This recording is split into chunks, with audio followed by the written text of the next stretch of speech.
Alright, ladies and gents, what's up? It's your favorite Asian robot right here, and recording a little video for Dauntless because I've got a bit of a problem. Recently, somebody has actually stolen my old Bastion builds and claimed them as their own. Okay, what I'm going to show you is that this is the Bastion sword build, alright? It is actually adapted from all of my old Bastion builds, which came out 1 month ago. Dauntless has not changed since then.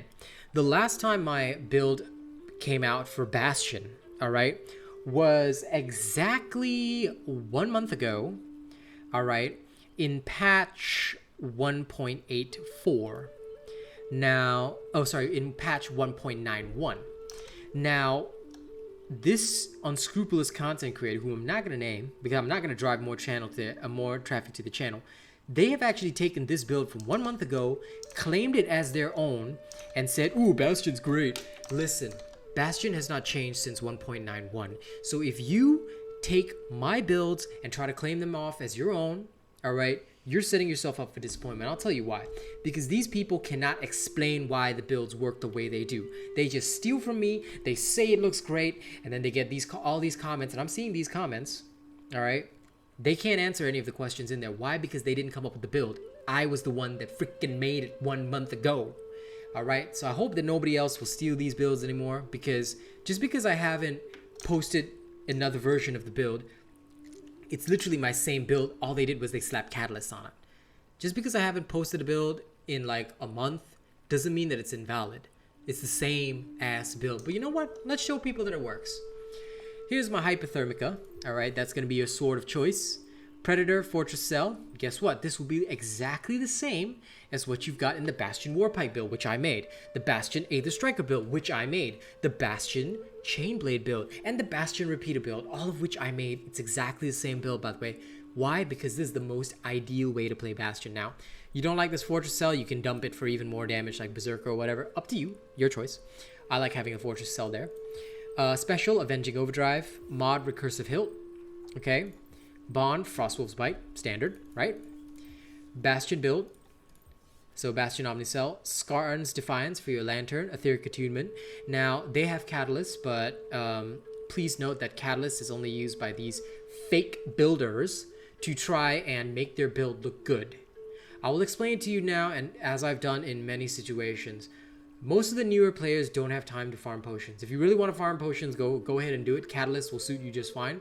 Me, I like to use Etheric Attunement, and you'll see the build function just fine with that. Alright. Wolf Mane from the Frostwulf. Oh, this is also familiar because guess what? It's the same build. Berserker Cell here. Thrax's Shadow, Cunning Cell. Wolf Claws, Aegis Cell. And Stride of Thorns, Etheric Attunement Cell. Alright. You'll see that all of this looks very familiar because they literally took my exact build. Lo and behold, it's the same damn thing. Perks. +6 Aegis, +6 Etheric Attunement, +6 Cunning, +6 Galvanized. Aegis will help you receive more shields, which is very, very good. And after you gain 1,000 shields, which is very easy with this build, you ignore the next hit. Superb. Etheric Attunement, it will boost your Lantern recharge rate by 50%, which means that you can spam the Frostwulf UE as well as your Skarn's Defiance more often, thereby giving you more shields and more damage.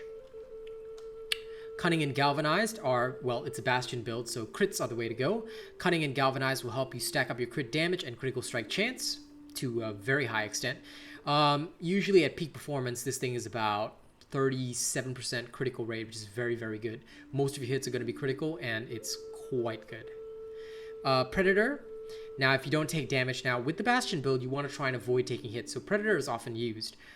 Berserker. Now, some people like to have +3 Predator, +6 Berserker. Up to you, which combination you prefer. Me personally, I go for the +6 Predator. Why? 35% base damage until you take a hit is very good. And by the way, if you take the hit with Aegis, right, it doesn't remove Predator. So use that wisely. Berserker, well, sword strikes fast enough so you can keep it up. This gives you 20% right here. And Fortress is just to help you because since you already have Predator, you can get more shields out of Fortress and you will just keep generating more and more shields. So it's very useful to have. Hey, a fan here.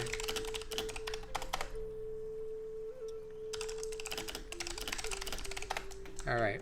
So now we're going to go into the combat showcase. I'm going to show you how this build actually functions. Please note that the thieves do not ever do this kind of thing. Again, why? Because they don't actually play these builds. All right. Now, with this type of sword, now you notice it's already 15, right? I will usually not strain it too much. Why? Okay. I'm going to explain this very simply, but, right? The most efficient form of leveling at this current stage is actually to be in escalations. However, escalations skew the test results of builds. Why? Because they're escalation buffs. So, my testing is usually going to be done in the hunting grounds.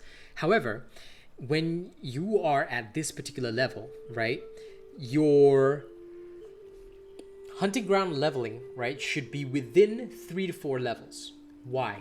Because it's not efficient to be fighting a behemoth above that. Okay? And here's the thing. When we do stress testing at lower levels, we fight behemoths about 7 or 8 levels higher because at the lower levels, all right, your weapon is more than capable of handling that, and you have buffs from your Slayer tree, things like that. So that all adds up, which is why the stress testing has to be done with much higher level behemoths. Here, it's a little bit different. Here, with my level 15 sword, we will go to a behemoth about 4 levels higher, which would be the Rezakiri in 300 meters. We're going to show you how that works. Koshai, you can just sit there for a little while. And the reason, again, is because of leveling efficiency. You do not want a situation where your leveling is not efficient, all right? Especially if you're still doing hunting grounds.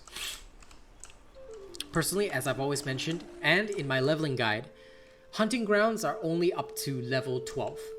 After that, you want to hit your escalations up to about level 18, and then back to Blazeworks. Blazeworks in the public hunting grounds or with a team of friends is the ideal way to hit 20.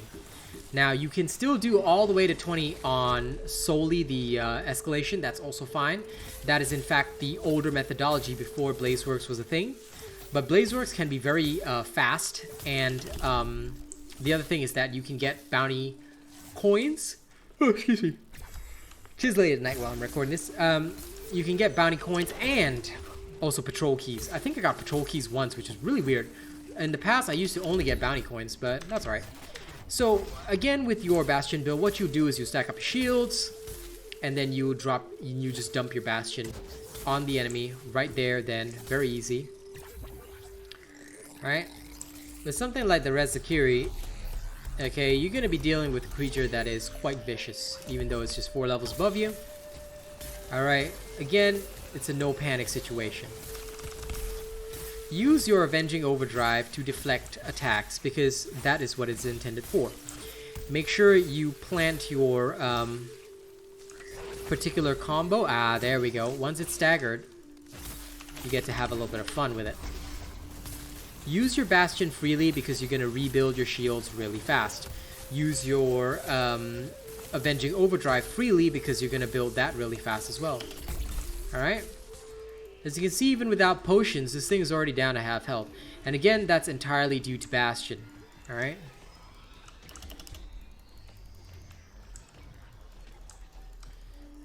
Having to get through its shield is such a pain in the ass.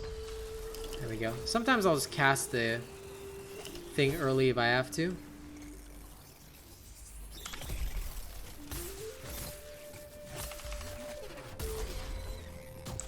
And when I know that I'm gonna get a hit, I will always use my Bastion Shield Burst to really strain the enemy. Alright, there you go, Rezakiri dead. Alright, of course this is gonna go faster, but again, this is why the hunting grounds are not efficient. Now we're gonna fight something only 3 levels higher. We'll go to that Koshai that we abandoned back there. And again, this is the difference. This is the difference, right? 1 level, alright, in the hunting grounds makes a huge difference, alright, in terms of efficiency. And again, the reason is because that's just the way Dauntless is. You're gonna be very inefficient if you overly stress your character, because the benefits, as you go, okay, how should I explain this? As you go up in levels, right, the amount of XP that you get doesn't change. So 4 levels higher when you're level 6, alright, let's say you're level 6 fighting a level 10 behemoth, you get the same experience as a level 15 fighting a level 19 behemoth. But a level 15 fighting a level 19 behemoth, the scaling of the behemoths as they go up in level is not the same as your scaling. Alright, your scaling is a very flat increase, which means that you have diminishing returns. Alright, this is why Slayers experience more problems, or they feel that the behemoths are more complex at higher levels. Yes, it's all to do with that scaling. Alright, the scaling is different for behemoths and for Slayers. So, owing to that, it is often very much more efficient if you guys focus, alright, on behemoths that are about 3 levels higher, because you can already see the clear difference. Back when we were fighting the Rezakiri, it took a while to get it down to half health. And here I haven't even used my Bastion crash, alright? But look, it's going to go down to 1/4 very, very soon. Alright? You're going to see that happen. There you go. And this is just a difference of 1 level. So you can clearly see that the scaling differences are very, very awkward for the higher levels, and it's just the way that Phoenix Labs does things. So don't mind it too much, just understand it, and once you understand it, again, this is why there's no point in showcasing videos at higher level, because it's the same situation. It's the exact same situation, just with a few more limitations. You see, this is why when people said show videos at higher level, it's the same showcase. It's the exact same showcase. All I have to do is just explain a bit more about the various principles behind it. There you go. Done. Alright, so thank you guys very much for watching this video. And of course, if you see videos from Build Thieves, just I'll explain it. Look, most of them are actually my builds that I have already released maybe a couple of months ago, and they have just been stolen and repurposed. Alright, if you want the original stuff, you come to me. I'll give it to you. Alright, thank you guys very much for watching, and let's move over to the thank you scene. Here's the Throne of Honor, Death Dawning, Kyle Fanter, both Plus Ultra members, amazing people. Eugene Robson, Pinomies, also known as Booga. Almost Cream Puff, The Mighty Zeno, Jerry Fast, Fran Schubert, Stephen Martin, Logan Schwartz, Ditorius Venom, The Forgotten, Nate the Great, Zach NFG, all Prestige members. And we'll be updating the lists very soon, so look forward to that. And March's top supporters: Bravo7910, Kazmanta, My Lovely Girl, Zavi Zumaki, Zach NFG, The Mighty Zeno, Nate the Great, Alien Frost 80, Aaron Elrod, Julian Quarles, Johnny Nara, Old Mr. Cream Puff, Rogue Assassin, Kyle Fancher, Rivarcher124, and Death Dawning 982. You guys are amazeballs. Alright, thank you guys very much for supporting the channel. There's going to be a couple of other names going in here soon. But thank you guys very much, and we'll see you all on the next one, okay? Y'all have fun now.